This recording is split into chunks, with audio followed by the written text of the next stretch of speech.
Good afternoon, it's Dave at All Things Important Reviews. Please smash that like button, please smash that subscribe button for more awesome watch content. Little wristwatch check. I've actually got my other Mudmaster on, GWG-100-1A3ER, absolute beast of a daily beater, quad sensor, 200 meter water resist, absolute behemoth. But today I'm reviewing its cousin, which is another Mudmaster with a slightly different feature set. Now this is the GWG-100-1A3ER. The W stands for wave scepter, which means radio wave, which means radio controlled timekeeping through the Multiband 6 functionality. Now the reason why I picked this watch up was basically to show you another option with the Mudmaster range.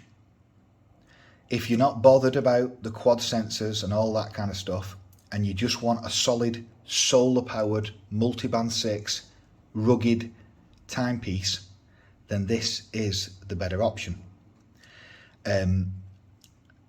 because of the solar and multiband functionality.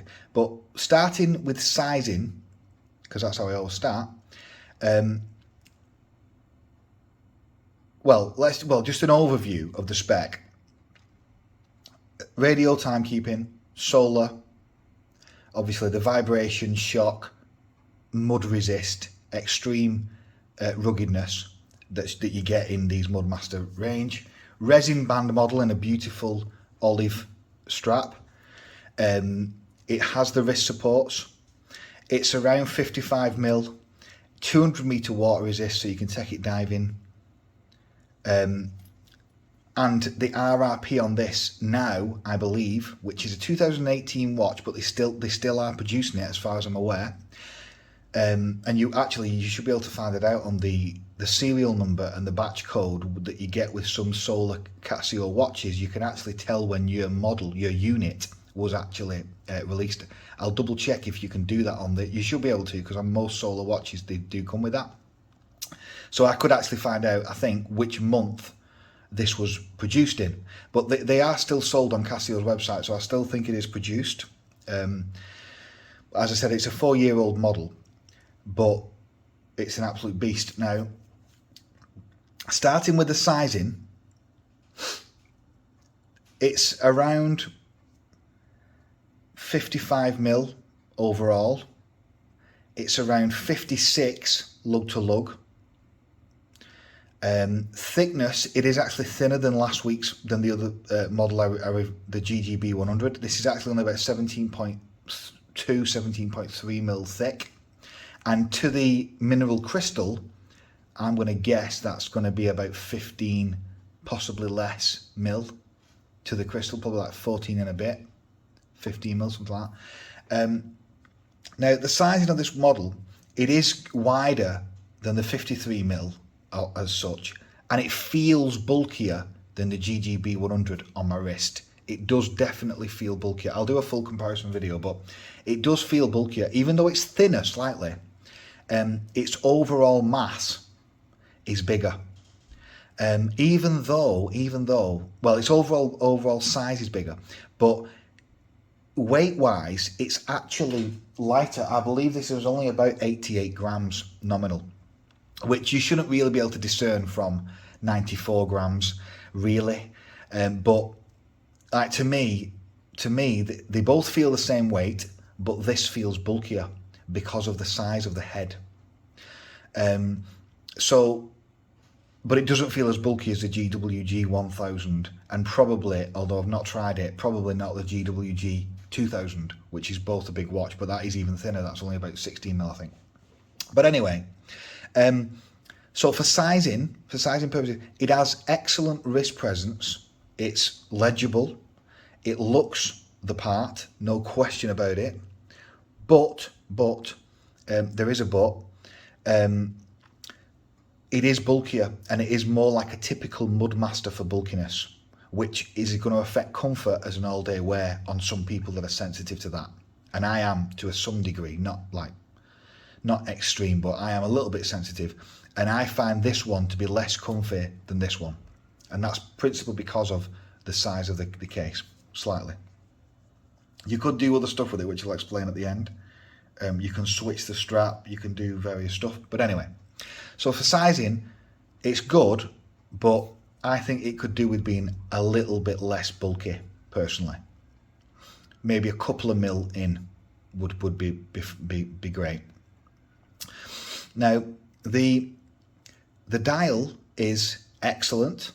It has an interesting array of numerals. Obviously, you've got the 10, 12, 2, 4, 6, 8 instead of the 9, 3, 12, 6, with actually 4 digital subdials.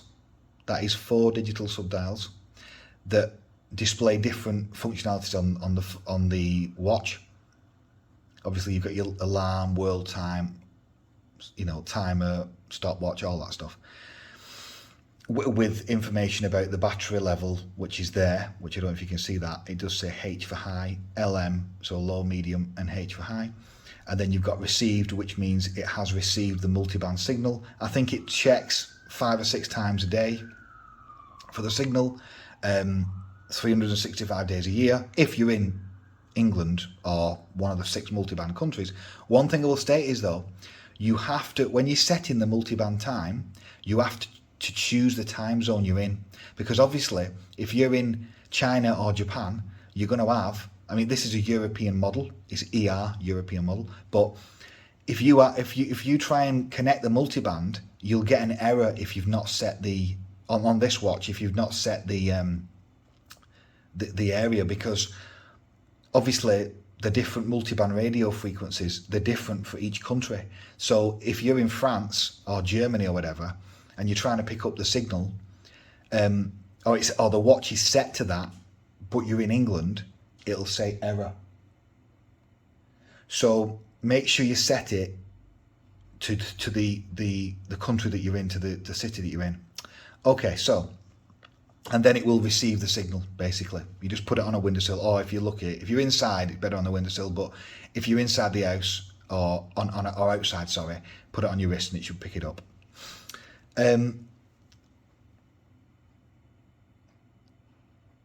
So the dial, obviously, it also has, there is here actually some solar cells, because it has a solar battery in it, and the solar battery, which is one major feature of this watch, I'm going to guess, you don't quote me on this, but I'm going to guess that it would give you 8 to 10 years lifespan, depending, give or take, because that's what, well, it's reported on the internet, not for this particular model, but other solar cell watches. I know that, I mean, I know my, one of my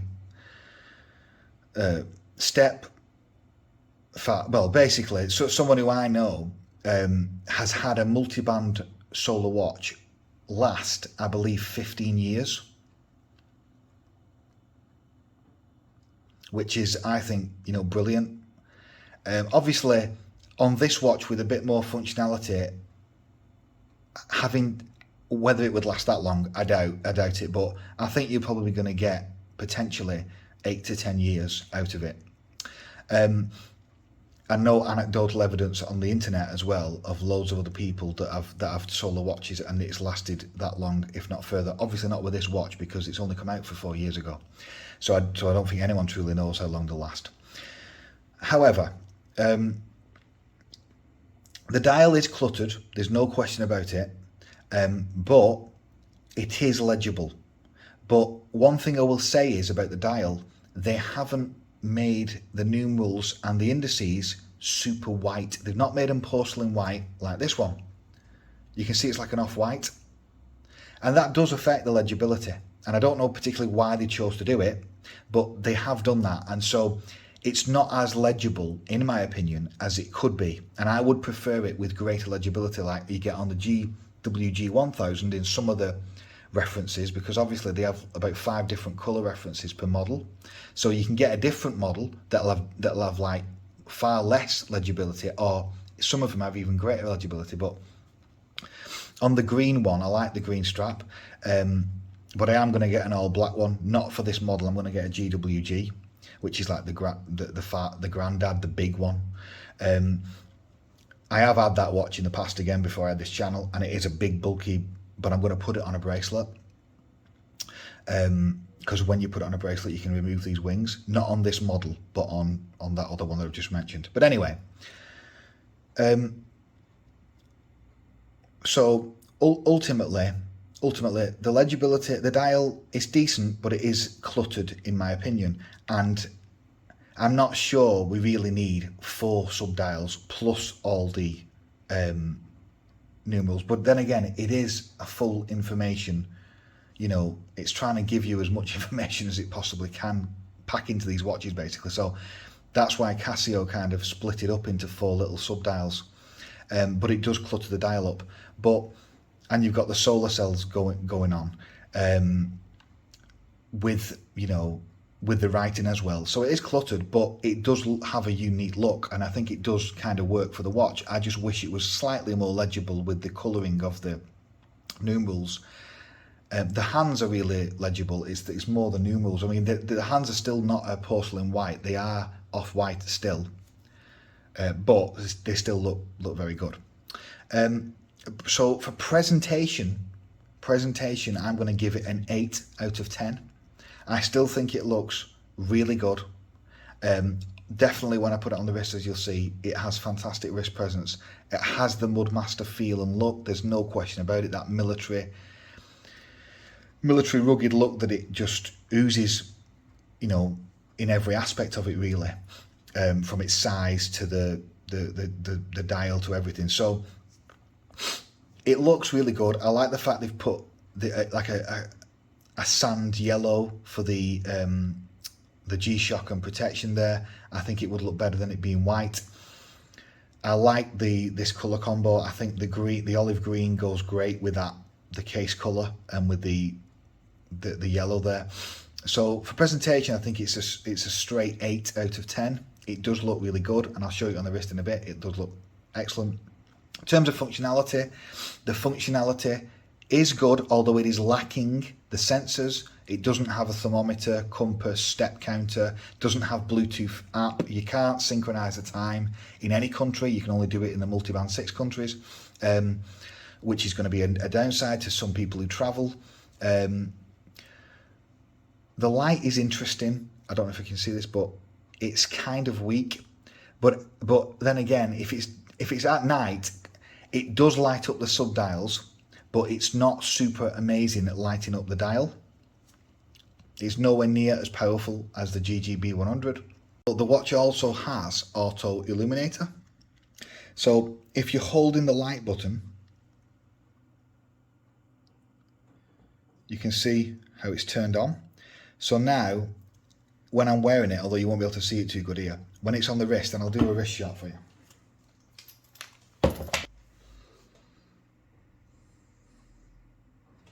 It is comfortable, but it is a bulky one, definitely. But when this is on the wrist now with the auto illuminator turned on, it will automatically illuminate. Now, obviously that will drain the battery more, but I don't normally keep auto illuminator on. I just turn it off, and when I want to use the light, I just click it. But I know a lot of people love the auto illuminator, and what it means is when you tilt the wrist, it turns on the illumination. But I don't normally keep it on personally. But yeah, but on the wrist, it is comfortable, definitely, but it is a big one. I've got 7¼ inch wrist for reference.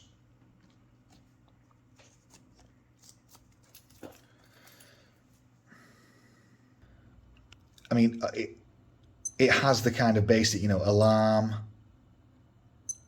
world time, stopwatch, timer. Oh, and you've obviously got that searching for the radio signal light, and obviously if you want to adjust the settings, you can do that on there. You can't connect it to the smartphone app. Again, this is a horses for courses one, really.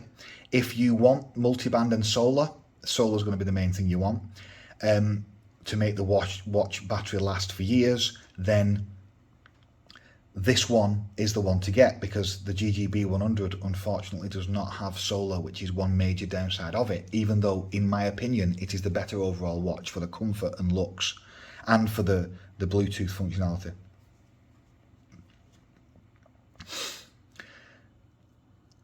I mean, it still has the 200 meter water resist. It still has the vibration, shock, and extreme ruggedness built into it. It still has all them features, which is what most people are going to be bothered about. Most people are not really bothered unless they specifically want a hiking watch, which you can get Pro Trek for, or they can get the other Mudmaster that I talked about. Most people, I believe, that just want a nice looking rugged watch are going to prefer to have the solar capability to not have to send it off for battery change or do the risk yourself and every 2 or 3 years, which you'd have to possibly do on other Mudmasters. So it's a horses for courses one. Yes, I would prefer the solar, but because I prefer the feel of this one, this is going to be my daily beater, the GWG-100. Now, the case back is stainless steel, which I do prefer than a plastic one, definitely. Obviously, it's very basic. It's got the model number, etc. on it. Now, the resin band is, as I've said in my previous Mudmaster video, they are kind of unique. The particular resin that they put in these Mudmaster bands, they are different than other Casio G-Shocks. They don't feel, in my opinion, directly similar to any in you know, your standard kind of GD100s, GA100s, all that, GD350s, or your G-Shock squares. It is not the same band. It's slightly thicker. It's less, well, it's less supple, and it's not as soft. But at the same time, it's not really uncomfortable. I actually don't mind these bands. I'm not the biggest fan of them, but I don't mind them. They're certainly good. They're not terrible by any stretch of the imagination. I mean, the issue I take to some degree is with these plastic supports, which I do accept make the watch stay in position better to some degree.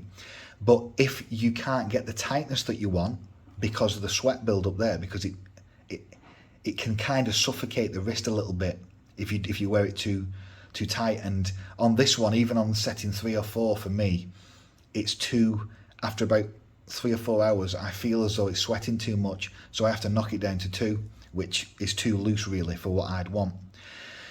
So it's a bit of a mixed bag on the comfort side. I mean, yes, it's a comfy watch, it's super light, it doesn't feel heavy in any way, but it is bulky, and I would actually like this model on a plastic, a carbon fibre